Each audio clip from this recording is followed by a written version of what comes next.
जय श्री कृष्णा दोस्तों, आपका हमारे चैनल हिंदी व्रत कथा में स्वागत है। आज देव उठनी एकादशी है। हमारे हिंदू धर्म में एकादशी का बहुत बड़ा महत्व होता है। हर माह में 2 एकादशी आती है, एक कृष्ण पक्ष की, एक शुक्ल पक्ष की। साल में कुल 24 एकादशी आती है।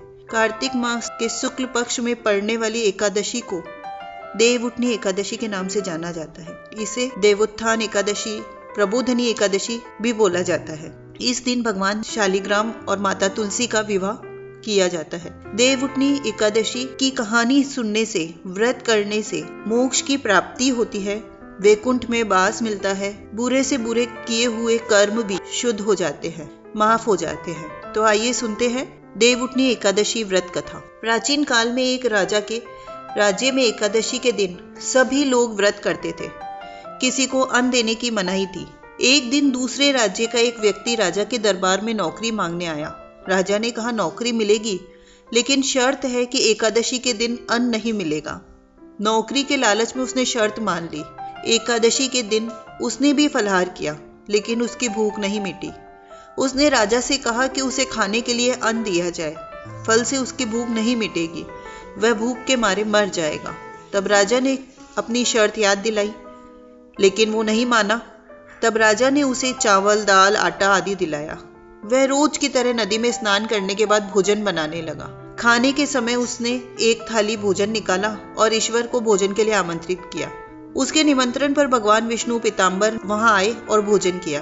भोजन के पश्चात वहां से चले गए। फिर वह व्यक्ति अपने काम पर चला गया। दूसरे एकादशी के दिन उसने राजा से कहा कि उसे खाने के लिए 2 गुना अनाज चाहिए।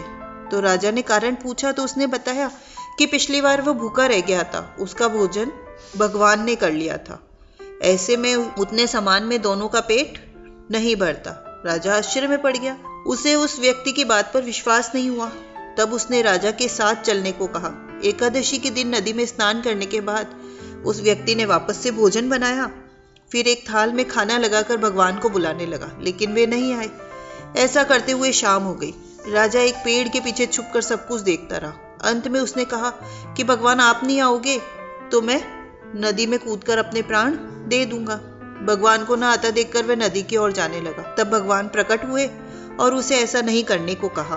भगवान ने उस व्यक्ति के हाथों से बने भोजन को ग्रहण किया। फिर वे अपने भक्त को साथ लेकर अपने धाम को चले गए। राजा को इस बात का ज्ञान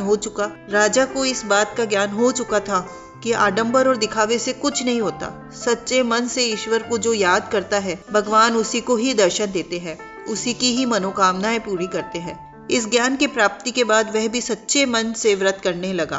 अंत में उसे भी स्वर्ग की प्राप्ति हुई। जो भी मनुष्य सच्चे मन से, बिना किसी आडंबर और दिखावे के भगवान की पूजा अर्चना करता है, तो उसकी सारी मनोकामनाएं पूर्ण होती है। अंत में उसे वैकुंठ का वास मिलता है, मोक्ष की प्राप्ति होती है।